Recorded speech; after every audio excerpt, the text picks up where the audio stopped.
ओम शांति 15/6/2022 की प्रातः मुरली है। ईश्वरीय मधुर मीठे महावाक्यों को सुनेंगे। मीठे बच्चे, यह तुम सबकी वानप्रस्थ अवस्था है, वापस घर जाना है। इसीलिए बाप और घर को याद करो, पावन बनो, सब खाते खलास करो। प्रश्न: बाप ही बच्चों को कौन सा धीरज देते हैं? उत्तर: बच्चे अभी इस रुद्र ज्ञान यज्ञ में अनेक प्रकार के विघ्न पड़ते हैं, परंतु धीरज धरो। जब तुम्हारा प्रभाव निकलेगा, ढेर के ढेर आने लगेंगे, फिर सब तुम्हारे आगे आकर माथा झुकाएंगे। बांधेलियों के बंधन खलास हो जाएंगे। जितना तुम बाप को याद करेंगे, बंधन टूटते जाएंगे, तुम विकर्माजित बनते जाएंगे। गीत चला: भोलेनाथ से निराला और कोई नहीं। ओम शांति। भोलानाथ सदैव शिव को ही कहते हैं। शिव शंकर का भेद तो अच्छी तरह से समझा ही है। शिव तो ऊंच ते ऊंच मूल वतन में रहते हैं, शंकर तो है सूक्ष्म वतनवासी। फिर बाबा कहते उनको भगवान कैसे कह सकते हैं? ऊंच ते ऊंच रहने वाला है एक बाप, फिर दूसरे तबके में है 3 देवताएं, वह है बाप ऊंच ते ऊंच निराकार, शंकर तो आकारी है। शिव है भोलानाथ ज्ञान का सागर, शंकर को ज्ञान का सागर कह नहीं सकते। तुम बच्चे जानते हो, शिव बाबा भोलानाथ आकर हमारी झोली भरते हैं। आदि मध्य अंत का राज बता रहे हैं। रचता और रचना का राज बहुत सिंपल है। बड़े बड़े ऋषि मुनि आदि भी इन सहज बातों को जान नहीं सकते हैं। जब वह रजोगुणी ही नहीं जानते थे, तो तमोगुणी फिर कैसे जानेंगे? फिर बाबा ने कहा, तो अभी तुम बच्चे बाप के सन्मुख बैठे हो, बाप अमर कथा सुना रहे हैं। यह तो बच्चों को निश्चय है, बरोबर हमारा बाबा शिव बाबा अच्छी अच्छी अमर कथा सुना रहे हैं। इसमें कोई संशय नहीं होना चाहिए। कोई भी मनुष्य हमको यह नहीं सुना रहे हैं। भोलानाथ है शिव बाबा कहते हैं, मुझे अपना शरीर नहीं है, मैं हूँ निराकार। पूजा भी मुझ निराकार की ही करते हैं। शिव जयंती भी मनाते हैं। फिर बाबा ने कहा, अब बाप तो जन्म मरण सहित है, वह है। बाबा ने कहा, अब बाप तो जन्म मरण रहित है, वह है भोलानाथ। जरूर आकर सभी को की झोली भरेगा। कैसे भरेगा, यह तुम बच्चे ही समझते हो। फिर बाबा ने कहा, अविनाशी ज्ञान रत्नों की झोली भरते हैं। यही नॉलेज है। ज्ञान सागर आकर ज्ञान देते हैं। गीता तो वही एक ही है, परंतु संस्कृत श्लोक तो है नहीं। भोली माताएं संस्कृत आदि से क्या जाने, उन्हों के लिए ही भोलानाथ बाबा कहते हैं। यह माताएं तो बेचारी घर के काम में ही रहती है। यह तो अभी फैशन पड़ा है, जो नौकरी करती है। तो बाबा अब बच्चों को ऊंच से ऊंच पढ़ाई पढ़ा रहे हैं, जो बिल्कुल कुछ भी नहीं पढ़े थे। उन्हों पर पहले पहले कलश रखते हैं। पढ़ाई का यूं तो भक्तियाँ सीताएं सब है। राम आए हैं रावण की लंका से मुक्त करने, अर्थात दुख से मुक्त करने। फिर तो बाप के साथ घर ही जाएंगे। और कहाँ जाएंगे? फिर बाबा ने कहा, याद भी घर को करते हैं, हम दुख से मुक्ति पावे।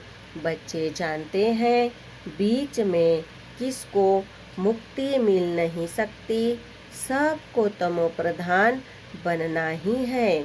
मुख्य जो फाउंडेशन है वह जल जाता है, वह धर्म ही प्राय लोप हो जाता है।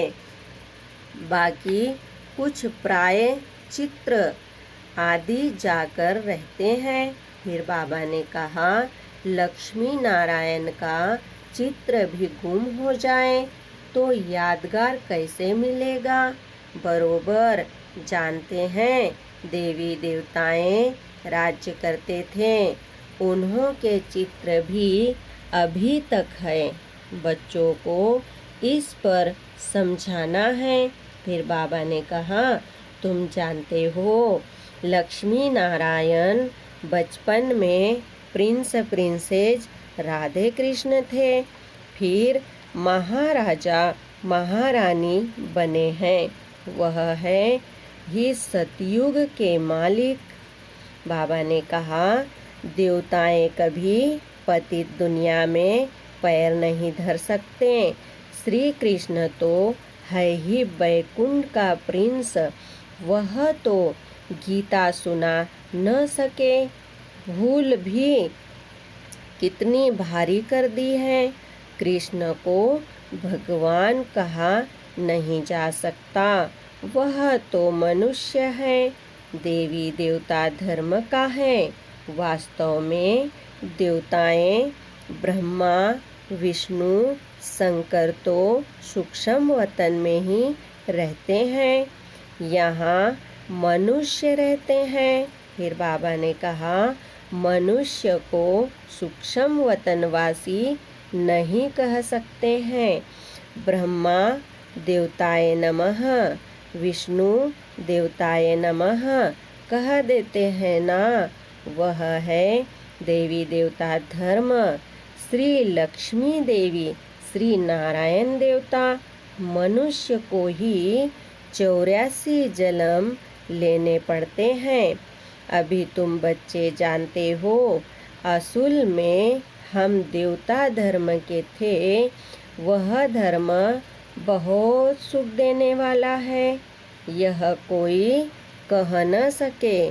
फिर बाबा कहते, वहाँ हम क्यों नहीं, यह तो जानते हो ना कि वहाँ एक ही आदि सनातन देवी देवता धर्म था।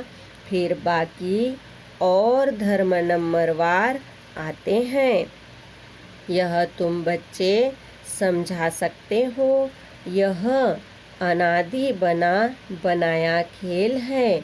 उसमें फिर सतयुग होगा, भारत में ही होना है, क्योंकि भारत ही अविनाशी खंड है, इसका विनाश नहीं होता है।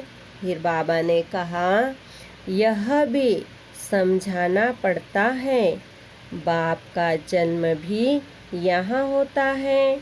उनका है दिव्य जन्म, जो मनुष्यों सदृश नहीं है। बाप आए हैं निकालने। अभी तुम सिर्फ बाप और घर को याद करो, फिर तुम राजधानी में आ जाएंगे। यह तो आसुरी राजस्थान है, बाप ले जाते हैं देवी राजस्थान में, और कोई तकलीफ नहीं देते। सिर्फ बाप और वर्षे को याद करना है। यह है अजपा जाप, मुख से कुछ भी कहना नहीं है। फिर बाबा कहते हैं सूक्ष्म में भी कुछ कहना नहीं है। साइलेंस में बाप को याद करना है। घर बैठे बांधेलियाँ भी घर बैठे सुनती है, छुट्टी नहीं मिलती है। हाँ, घर बैठे सिर्फ पवित्र रहने की कोशिश करो। फिर बाबा कहते हैं बोलो हमको स्वप्न में डायरेक्शन मिलते हैं, पवित्र बनो। अभी मौत सामने खड़ा है, तुम अभी वानप्रस्थ अवस्था में हो। वानप्रस्थ में कभी विकार का ख्याल थोड़े ही होता है। अभी बाप सारी दुनिया के लिए कहते हैं सभी की वानप्रस्थ अवस्था है, सभी को वापस जाना है, तो घर को याद करना है। फिर आना भी भारत में है। मुख तो घर की तरफ ही होगा ना। फिर बाबा कहते हैं बच्चों को और कोई तकलीफ नहीं दी जाती है, बड़ा सहज है। घर में बैठ भल भोजन बनाओ। शिव बाबा की याद में घर में भोजन बनाते हो तो पति याद रहता है ना। बाप कहते हैं यह तो पतियों का पति है, उनको याद करो जिससे 21 जन्मों के लिए वर्षा मिलता है। अच्छा, कोई को छुट्टी नहीं मिलती है, वहाँ भी रह बाप और वर्षे को याद करो। फिर बाबा ने कहा अपना तो तुम छुटकारा कर लो, बाप से पूरा वर्षा ले सकते हो। धीरे धीरे तो छुटकारा मिलना ही है। हाँ, रुद्र ज्ञान यज्ञ में विघ्न भी जरूर पड़ने हैं। आखिरीन जब तुम्हारा प्रभाव निकलेगा तो तुम्हारे चरणों में माथा टेकते रहेंगे, विघ्न तो पड़ते ही रहेंगे। फिर बाबा ने कहा इसमें धैर्य धरना है, उतावला नहीं होना है। घर बैठे पति आदि मित्र संबंधियों को एक ही बात समझाओ कि बाप का फरमान है मुझे याद करो, वर्षा लो। कृष्ण तो हो नहीं सकता, बाप को ही याद करना है, बाप का ही परिचय देना है। जो सब जान जाए कि हमारा बाबा शिव बाबा है, वह भी अभी याद अच्छी तरह, बाबा ने कहा वह भी अभी याद अच्छी रह सकती है। थोड़े समय के लिए यह बंधन मारपीट आदि है, आगे चल यह सब बंद हो जाएंगे। कोई कोई बीमारी होती है जो झट छूट जाती है, कोई वर्ष 2 तक भी चलती है। इसमें भी उपाय यही है, बाबा को याद करते करते बंधन छूट जाएंगे। फिर बाबा ने कहा इसीलिए हर बात में धीरज चाहिए। बाप कहते हैं जितना तुम याद करेंगे उतना विकर्म विनाश होंगे, बुद्धि टूटती जाएगी। यह विकर्मों के भी बंधन है। विकार को ही नंबर 1 विकर्म कहा जाता है।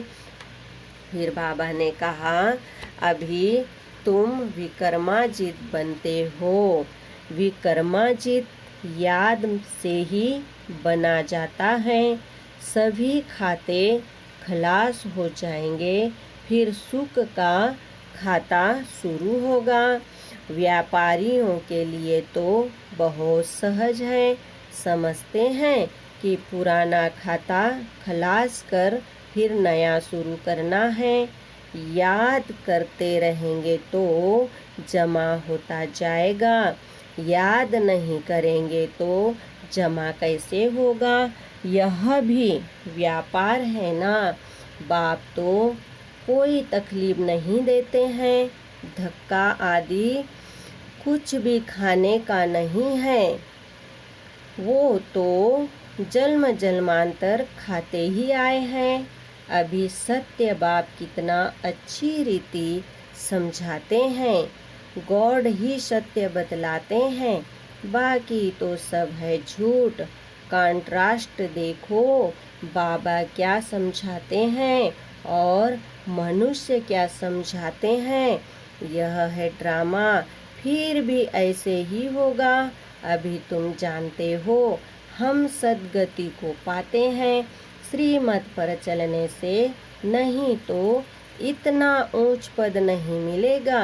फिर बाबा कहते हैं तुम निमित्त बनते हो स्वर्ग में जाने, वहाँ कोई विकर्म होता नहीं। यहाँ विकर्म होता है तो सजा भी भोगनी पड़ती है। जो श्रीमत पर नहीं चलते हैं उनको भी क्या कहा जाए। फिर बाबा ने कहा नास्तिक भल जानते हैं, बाबा आस्तिक बनाते हैं, परंतु फिर भी अगर उनकी मत पर न चले तो नास्तिक ठहरे ना। जानते भी हैं शिव बाबा की श्रीमत पर ही चलना है, परंतु जानते हुए भी न चले तो उनको क्या कहेंगे। श्रीमत है श्रेष्ठ बनने की, सबसे ऊंचते ऊंच वह सद्गुरु है। बाप बैठ बच्चों को सन्मुख समझाते हैं, कल्प कल्प समझाया था। बाकी शास्त्र तो सब भक्ति मार्ग के हैं। अनेक ढेर के ढेर शास्त्र हैं। शास्त्रों की भी बहुत इज्जत रखते हैं। जैसे शास्त्रों को परिक्रमा देते हैं, वैसे चित्रों को भी परिक्रमा दिलाते हैं। अब बाबा कहते हैं इन सभी को भूल जाओ, एकदम बिंदु जीरो बन जाओ, बिंदी लगा दो। और बाबा ने कहा और कोई बातें सुनो नहीं, hear no evil, see no evil, talk no evil. एक बाप के सिवाय दूसरे कोई की बात मत सुनो। अशरीरी बन जाओ और सब कुछ भूल जाओ। तुम आत्माएं शरीर साथ सुनती हो। बाप आकर ब्रह्मा द्वारा समझाते हैं, बच्चों को सद्गति का मार्ग बतलाते हैं। भल पहले भी कितने यत्न किए, परंतु मुक्ति जीवन मुक्ति कोई पा नहीं सकते। कल्प की आयु ही लंबी कर दी है। जिनकी तकदीर में होगा तो सुनेगा, तकदीर में नहीं है तो आ न सके। यहाँ भी तकदीर की बात है। बाप समझाते हैं, समझाते कितना सहज है। कोई कहते हैं हमारा मुख नहीं खुलता है। अरे इतनी सहज बात है। बाप और वर्षे को याद करो, उनको ही संस्कृत में कहते हैं मन मना भव। शिव बाबा है सभी आत्माओं का बाप। कृष्ण को बाप नहीं कह सकते। ब्रह्मा भी बाप है सारी प्रजा का। आत्माओं का बाप बड़ा या प्रजा का बाप बड़ा। बड़े बाबा को याद करने से प्रारब्ध स्वर्ग का वर्षा मिलेगा। बाबा कहते हैं आगे तुम्हारे पास बहुत आएंगे, जाएंगे कहाँ, आते रहेंगे। जहाँ बहुत लोग जाते हैं तो एक दो को देख बहुत घुस पड़ते हैं। तुम्हारे में भी बुद्धि वृद्धि को पाते रहेंगे। विघ्न कितने भी आए उन खिटपिट से पास होकर अपनी राजधानी तो स्थापन करनी ही है। राम राज्य स्थापन कर रहे हैं।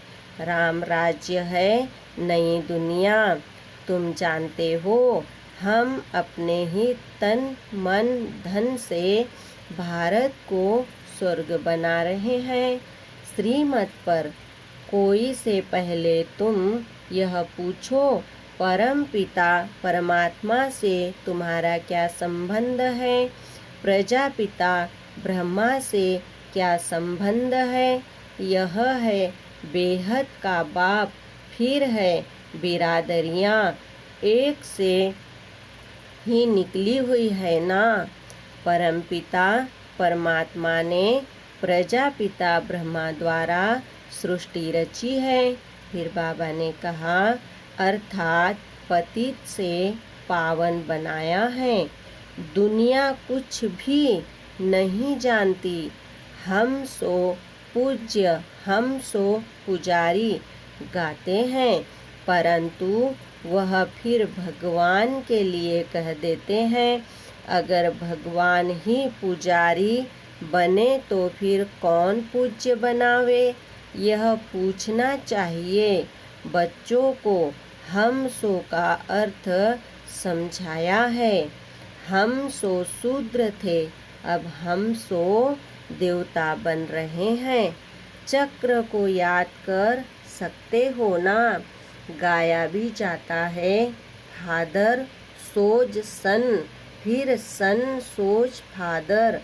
अच्छा मीठे मीठे सिखिलिदे बच्चों प्रति माता पिता बाप दादा का याद प्यार और गुड मॉर्निंग। रूहानी बाप की रूहानी बच्चों को नमस्ते।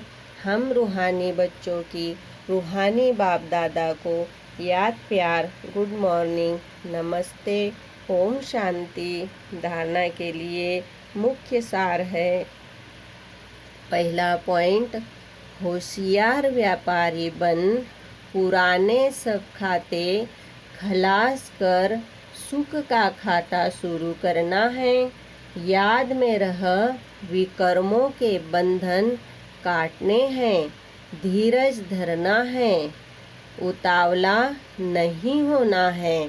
दूसरा पॉइंट है घर में बैठ भोजन बनाते हर कर्म करते बाप की याद में रहना है। बाप जो अविनाशी ज्ञान रत्न देते हैं उनसे अपनी झोली भर दूसरों को दान करना है। वरदान है साक्षी बन माया के खेल को मनोरंजन समझकर देखने वाले मास्टर रचयिता भव। माया कितने भी रंग दिखाएं, मैं मायापति हूँ। माया रचना है, मैं मास्टर रचयिता हूँ। इस स्मृति से माया का खेल देखो। खेल में हार नहीं खाओ। साक्षी बनकर मनोरंजन समझकर देखते चलो तो फर्स्ट नंबर में आ जाएंगे। उनके लिए माया की कोई समस्या नहीं लगेगी, कोई क्वेश्चन नहीं होगा। सदा साक्षी और सदा बाप के साथ की स्मृति से विजयी बन जाएंगे। स्लोगन है मन को शीतल बुद्धि को रहम दिल और मुख को मृदु मीठा बनाओ। ओम शांति। शुक्रिया बाबा, शुक्रिया। ओम शांति, ओम शांति। ओम शांति।